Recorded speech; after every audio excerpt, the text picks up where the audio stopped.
Welcome back to Riding Bikes in San Diego. Although today we're not in San Diego, we are up in San Luis Obispo, and we're just going to call that SLO for the remainder of this video. But we are south of the downtown area on a little strode called Orcutt. And if I'm mispronouncing that, my apologies for the locals. But even though we're someplace else, we are going to head to an excellent bike path, but we still have to ride on some nonsense, some paint on the side of a little strode here. We're going to go over the Amtrak train tracks right there, and that's actually going to be our final destination. Just to spoil it, we are going to get up to the Amtrak station, but I was up here for the holidays, and I moved the little rear view to the back so that you can get a view of the beautiful sky and all that. So we have a little bike box here to make this left turn, because I don't know if you could see, but there was the entrance to a bike path, and we couldn't get there. So this is how we're going to get there. We pass it, make the turn, and we're going to hang out in this bike paint for a second. And even though it's just paint, I never felt like I was in danger. I also had my little rear view and everything. But we get right up onto this little path, and lo and behold, a completely separate bike path, a completely separated facility for recreation and transportation. If anybody's coming south and trying to get up north, this path is here along the train tracks, and it's really gorgeous. This is just called the railroad bike path. It doesn't seem to have any other distinct name, and it's about 1.3 miles in each direction for a total of 2.6. And we're just on it now, and it's got some beautiful shade cover. A train does not go by while I'm riding on it, but there are pedestrians here. In a way, it reminds me of, in San Diego, the Rose Creek path, which starts just north of that little Fiesta Island Bay Area, and it's completely separated. It's pretty safe like this. Although one thing that I think is different here is that to the right of us, there are recreational facilities. There are ball fields and parks, and I think that there's like a brewery or something right over there. I didn't make it out too much. I was hanging out with family for the holidays.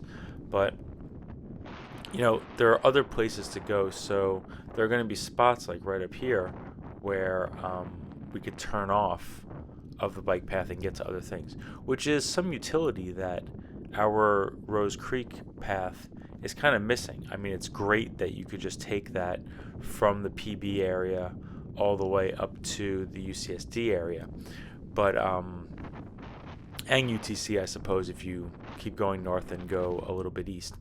But this has other things bisecting into it. Also, this train track is not a completely hard barrier between the path and the people who live across the train tracks. There are some openings in this fencing for wildlife crossing, and I think we're just passing one. We just passed when I had turned my head, but there are openings for wildlife to get across, which, I understand the need to do that. I don't think that there are enough of them personally, but I'm not a zoologist or anything. I'm not sure how animals need to access the tracks and what they do to get access to those tracks, but I'm happy that they're there. Also because I was staying at a residence right on the other side of those, so that was helpful to cut across. And was hanging out with children. We were able to access the playgrounds off to the side, but I mean, just in the space of time that we're on here, look at how many people are walking. Look at how many people are biking. And also, this is early in the morning. It says 9:30, but I think that we actually fell back and I never updated the time on this camera. So this is about 8:40 in the morning, and it's pretty well used for a holiday weekend. I think a lot of people are at home. A lot of people are prepping for the holiday, and getting turkeys together and cooking and coordinating with family. But folks are out here walking dogs, folks are out here exercising, folks are out here presumably commuting to other places also, which is a great thing about this path especially. This bike path seems to be uniquely placed between that south area where we came in, which, not for nothing, the airport is like just a mile or two more down the street.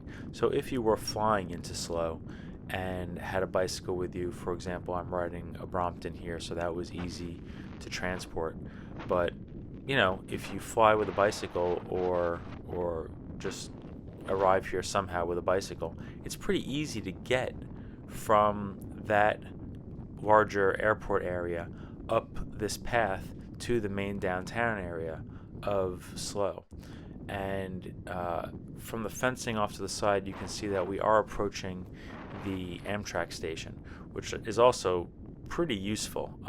And just to share a little personal story, we actually did drive up here for this trip, which was a bit grueling. There wasn't much traffic except somewhere in Santa Barbara there was an overturned trash truck or something like that, and we had to get off of the freeway because it was completely closed, and it took us over an hour to go just 7 miles. I mean, all in all, this trip took about 8 hours with a little stop to grab some lunch and use a bathroom and all that stuff. When you travel with kids, and we were traveling with our pet, that's the kind of stuff we had to do. Speaking of pets, there's a dog on here. We're just taking this little ramp all the way up, and oh, pardon me, good morning, hi, and I just thought it was really gorgeous, and I'm really glad that my camera got it. I actually didn't think that I had gotten this footage, and I did it another time, but this was the better day for it. The sun was at a better angle and all that. So there's this wonderful pedestrian bridge and bike bridge. We're just going to call it a bike bridge also. There are stairs that go up to it, but we took that ramp, and then we'll take the ramp down, and straight ahead of us is actually the downtown area of SLO. Which is usual, especially in a college town, but the train station is a few blocks away from the downtown area.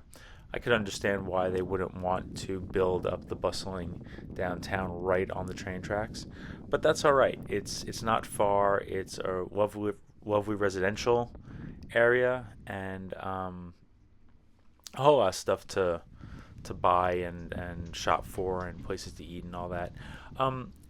And this is going to be about the end of our ride when we get to the train station here, but I do want to ask, because I'm going to head back up here in January for a little work, and I would love to know if there's a specific bike path I should check out when I come up here again. If you are familiar with SLO or are curious about SLO and have heard about specific bike paths, I would love to check those out for you and give you a sense of what they're like. No mountain biking or gravel, please, because that's just not my style. Commuter, the whole party pace thing, kind of taking it easy, just using the roads and checking out infrastructure, I'm all for it. I'm going to go through my camera and see if there was any other footage that I managed to grab from being up here, and I'll post that in the next day or two if I have it. But we're at the Amtrak station, and once again, Amtrak and the train is a wonderful way to get around, especially if you're going with a bike. You could bring a bike on the train for free also. So from here, we are going to explore, drive less, and ride a bike. Thanks so much.